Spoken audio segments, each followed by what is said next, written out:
Eu literalmente dei com a cara na parede, porque eu tava louca. E Privação olha, de sono é instrumento de pessoa- tortura, né, É. gente? Isso é dado histórico, né? É um dos instrumentos de tortura mais bizarro. eficazes. Né? Na verdade, eu acho que eles até tiraram do livro de tortura, porque a pessoa fica tão avacalhada que daí o objetivo de você torturá-la cai por obter alguma terra. informação, você não Porque você consegue, não vai né? conseguir obter informação. O Tem sono é um fundamental. déficit cognitivo Sim. bizarro, né? Fundamental para organizar o nosso banco de dados, as memórias, reestruturar a capacidade de encontrar memória, reorganizar a memória, manter as importantes, tirar as que não são importantes, para quando você estiver acordado, você conseguir encontrar essas informações. Então, esse é um sintoma muito clássico, né? Pessoas que eventualmente venham a dormir mal na véspera de uma prova, e eu sinto muito, e já adianto que tem maneiras de se preparar para isso não acontecer, mas é um problema porque você pode ter estudado coisa pra caramba, você adquiriu muito conhecimento, chegou na prova, os mecanismos neurais envolvidos em achar aquela informação, eles estão disfuncionais. E aí você não encontra informação, fica bagunçado, né? E, enfim, o negócio vai só E uma piorando. sensação de frustração, né? Poxa, estudei tanto, Com certeza. cheguei aqui, morri na praia. No exército, a vez que eu fiquei mais tempo sem dormir foi uma semana em que, contando as horas de sono, deu umas 3 horas só. Semana inteira? A semana inteira. E foi horrível. Caraca. Era uma coisa assim do pessoal tá realmente... Sabe, na hora que você parava no almoço pra comer alguma coisa, eu não conseguia dormir com o sol na minha cara enquanto eu tava comendo. Mas tinha amigo meu que pegava uma maçã, mordia, dormia com a maçã na boca. Aí quando acordavam ele 10 minutos depois, porque tinha que parar de almoçar pra fazer outra coisa, ele acordava já mastigando. Então ele nem se deu conta que ele dormiu, eu acho, entendeu? Ele botou a maçã, tava mastigando, parou um pouco e voltou a mastigar. E eu lembro que a minha barba, por exemplo, você é obrigado a fazer a barba todo dia no exército. Nessa semana ela quase não cresceu, porque eu não dormia, então ela cresceu muito menos do que crescia normalmente, né? E aí deu pra ver que isso afeta também a produção de hormônio de crescimento, um monte de coisa. Mas foi bizarro, assim, perdi muito peso. E eu lembro que eu fui nessa semana, era uma operação chamada... A abreviatura era CIESP, né? Seção de Edição Especial do 3º ano, que era uma patrulha de longo alcance. E eu fui a maior nota da minha turma inteira, mais ou menos uns 400 cadetes, porque no meio do negócio eles botaram uma prova. E aí eu virava pro lado, tava todo mundo dormindo. E eu fiz a prova.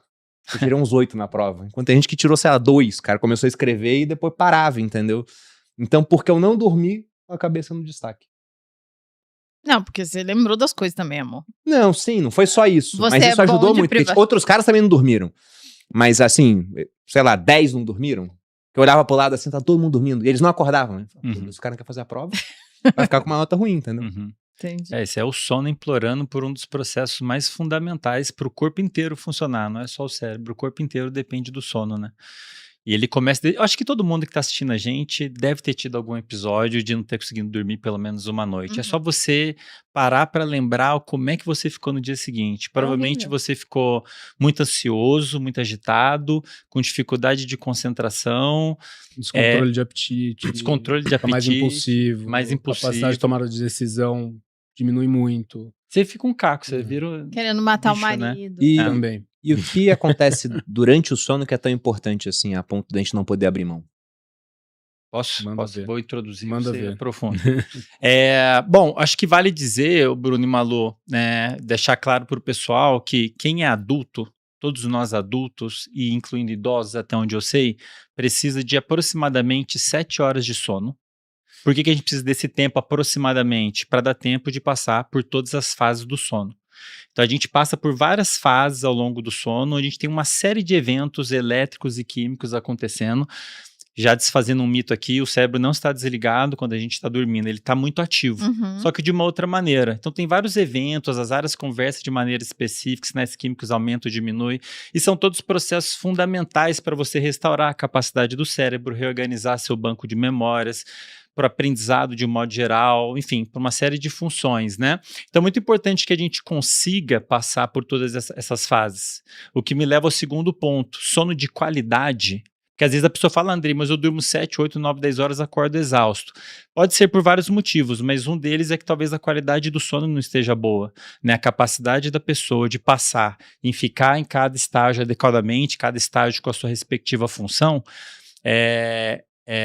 às vezes está prejudicada, às vezes por questão respiratória, questão de temperatura, tomou café na hora errada, o sono fica todo avacalhado, e mesmo a pessoa tendo dormido ali 7, 8 horas, ela não passou pelas fases do sono adequadamente, como se fosse uma máquina de lavar, que tem diferentes estágios, cada uma com a sua função. Se não passar por todos os estágios adequadamente, a roupa sai suja, ou sai muito molhada, ou não sai seca, né?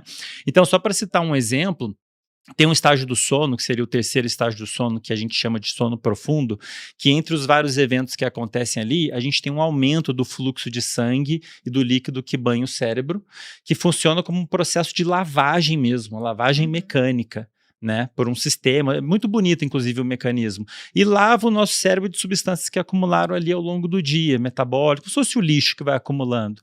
Se a gente não lava adequadamente, primeira coisa que pode acontecer, no dia seguinte o cérebro não vai funcionar direito, porque esse lixo que ficou ali atrapalha a função de várias áreas, né? Um dos motivos pelo qual a pessoa pode acordar sentindo meio como se a cabeça estivesse suja mesmo, né? Fica uma coisa meio nebulosa, assim, em parte talvez por causa disso. E são substâncias que, se acumularem, algumas vezes se tornam tóxicas, um dos motivos pelo qual a falta de sono aumenta o risco de desenvolver, por exemplo, doenças neurodegenerativas como Alzheimer, né? Então, só para citar um exemplo aqui de uma das várias funções que acontece em um dos estágios do sono, por isso que é importante a gente conseguir dormir às 7 horas e com qualidade, né? E, enfim. Eu acho que, historicamente, a gente ficou muito preocupado com quantidade, né? Porque essa informação, acho que ela ficou muito assim, ela tem um peso, claro que é importante, mas acho que ela teve um peso superestimado. Que é o jeito fácil, talvez, de falar. É um jeito fácil. O próprio Matthew Walker, ele é um pouco Caxias no livro dele, né? O Porquê Nós Dormimos, né?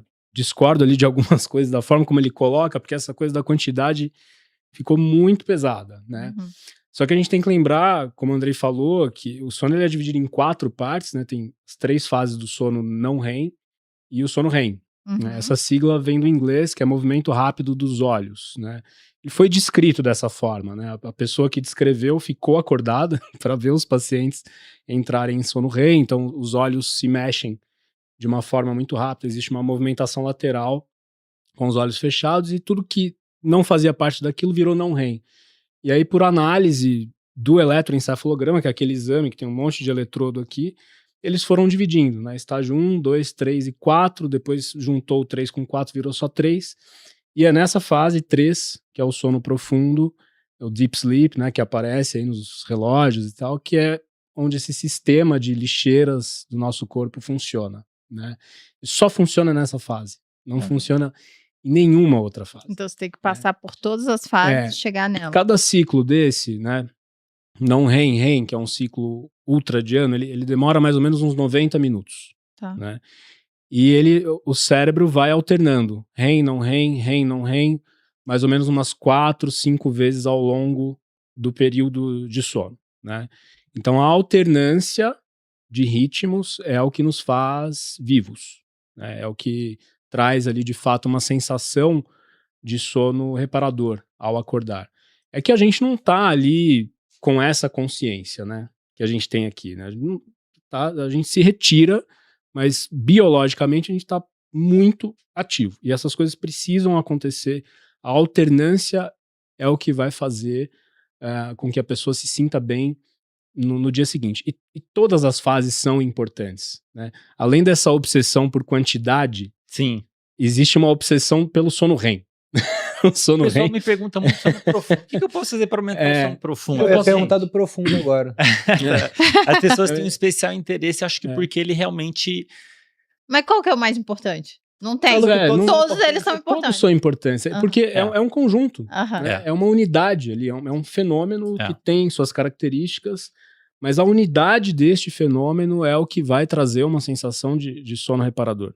Sim. Mas tem como ter o mesmo benefício do sono sem dormir, por exemplo, yogi que tá meditando? Não consegue? Não. Nem precisa terminar de você falar, não tem nada que aliás, se você perguntar isso para um yogi, ele inclusive, ele vai falar, não, eu preciso dormir. Inclusive, eu acho que você está tocando num ponto, né, talvez, não sei se foi sua intenção por falar do yogi, né, mas existe uma prática, um treino mental, que inclusive pode ajudar muitas pessoas a dormir melhor, especialmente no cenário no qual as pessoas talvez não estejam conseguindo dormir porque estão muito estressadas ou ansiosas, que é a chamada prática de mindfulness, que é um treino mental, né, que no caso envolve os yogis praticam, mas é uma atividade ativa que a pessoa coloca o foco atencional dela no presente, tem uma série de aspectos que a gente pode falar depois, mas definitivamente não é a mesma coisa que acontece no sono. O sono tem que ser visto como um processo ativo que acontece em continuidade com o que você fez durante o dia. O que acontece de noite é um reflexo do que aconteceu de dia, e o que acontece de dia é um reflexo do que acontece de noite. Uma boa noite de sono começa quando você acorda. Exatamente, exatamente. Então porque a gente não pode dissociar vigília do sono. Sim. A gente não pode dissociar o dia da noite. Uhum. Né? Uma boa noite de sono, ela começa a partir do momento em que você acorda. Que você se expõe à luz solar, Exatamente. olha para o sol, Sim. está... Você tem uma regularidade de horário de despertar. É uma das principais pistas ambientais para setar ali o nosso relógio biológico central. Né? O teu corpo começa a entender que, olha, o dia dessa pessoa começa aqui. Né? E aí, a partir dali, vai começar a tocar um reloginho, você vai acumulando pressão de sono, você vai acumulando cansaço ao longo do período de vigília, para que à noite, né, quando o sol se põe, a gente tenha uma